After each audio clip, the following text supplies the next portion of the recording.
For our next speaker, he's not quite as adventurous, at least not in the Eco Challenge, but he is very adventurous in the field of leadership. His philosophy on leadership is really quite simple. There are going to be times in your life where it's easy to see if you're going to win or you're going to lose by a wide margin. But there are a lot more times in your life where that decision is not nearly as clear cut. There are going to be a lot more narrow victories or narrow defeats. And leadership can make a world of difference in just how many times you actually win as opposed to how many times you lose. That's what this gentleman is all about. Please welcome Harry S. Campbell. Have a great time. All right, it's confession time. I'm having an out-of-body experience. I have been voted most likely to hire someone that I've seen speak today than actually be hired myself, because I don't do this. I'm an executive. Kind of a weird thought. I realized I counted it up. Somewhere in the neighborhood of 90 or 100 times I've hired people to speak at things that I've done and run.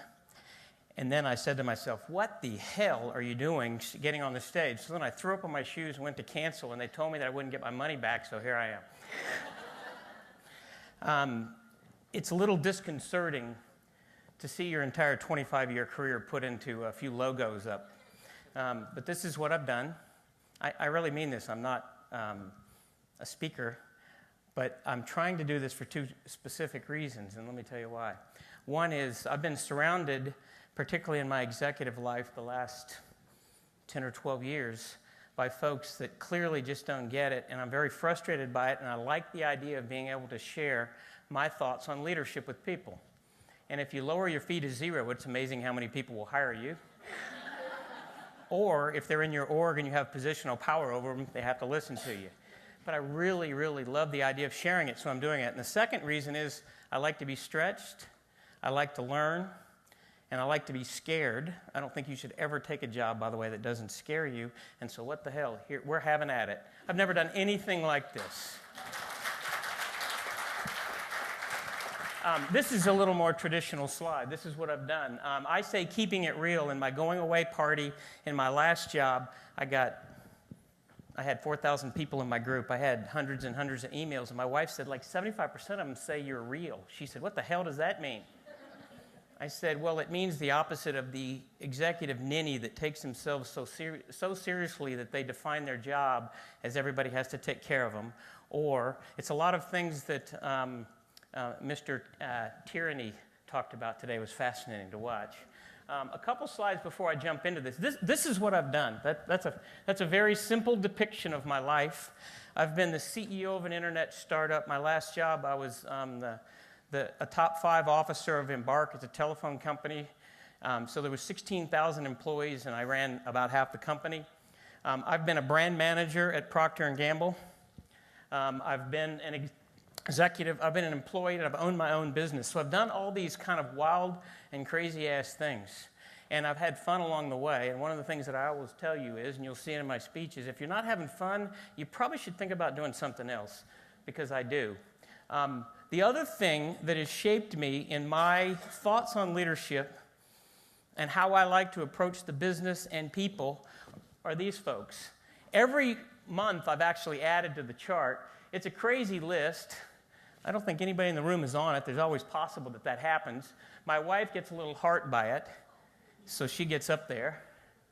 She's a late ad. She realized she wasn't on there. No, I'm kidding. That was a joke. Sam Walton is the biggest. I'm going to talk about that. I had the blessed opportunity, 4 years out of school, to move my family to Northwest Arkansas and watch him operate for a year and a half before his leukemia came back and he passed away. I have never seen a person that had the leadership skills of that man. His organization loved him.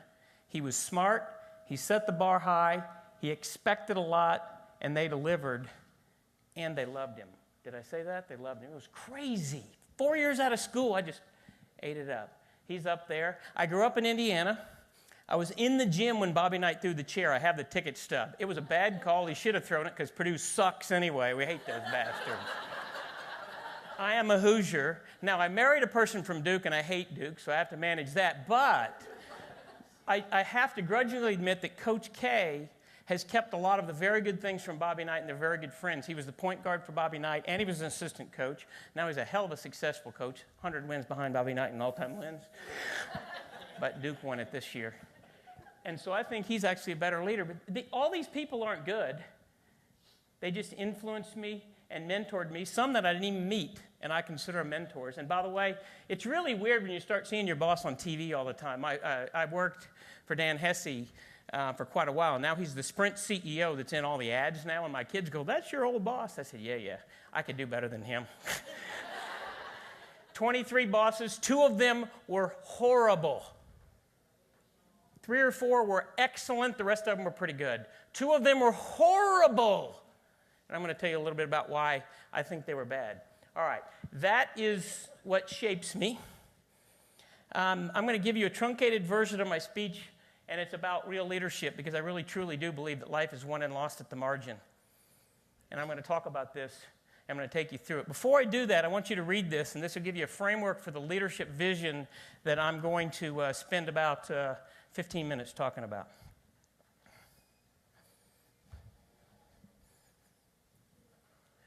Oh, good grief. Blah, blah, blah, blah. Did anybody actually think that after my intro that was something that I would have even give a damn about? How many of my peers as an executive at a company get up in front of their group and talking about leveraging the synergy, and I get up in front of my group and I make fun of them like, yeah, we're going to prioritize and leverage the synergy, whatever the hell that means. Let's talk about getting real and figure out what we're going to do. So if I'd had innovation in that paragraph, I would have had buzzword bingo in a diagonal, but I didn't. All right, we're going to move on. This is actually my premise. This is what we already talked about. Look, I define these as 49, 51, 51, 49. The bulk of life, folks, is at the middle. My prediction is no one in this freaking room will win the lottery, nor will you play in the NBA. So it is your goal to try to figure out how you're going to win. And I argue that it's all these things right at the middle, and you wake up and there's a chance you're going to lose barely, and there's a chance you're going to win barely. And I'm going to talk about how I believe you as a leader, and everybody's a leader, have a chance to make those wins, okay? Let's launch into it, because I think real leadership, there's a bunch of things, by the way. Oh, my God, I've been so excited today. I've been back there right now. I was thinking, I wish I wasn't speaking, because I was like preparing and rewriting and stuff, and I don't ever say anything I work on anyway. I want to speak from the heart. I was watching these people. The closest thing I've gotten to do what Robin does is I watch The Amazing Race on TV. And I haven't ever thrown up. I'm the man. Okay, real leadership. Let's talk about what I mean by real leadership. I define this in 3 areas. The first time I started to go to schools and have to hire people as an executive to come into our company, someone said, here's your manual, here's your HR books, you got to follow these rules and ask these questions. I said, wrong, threw them in the trash.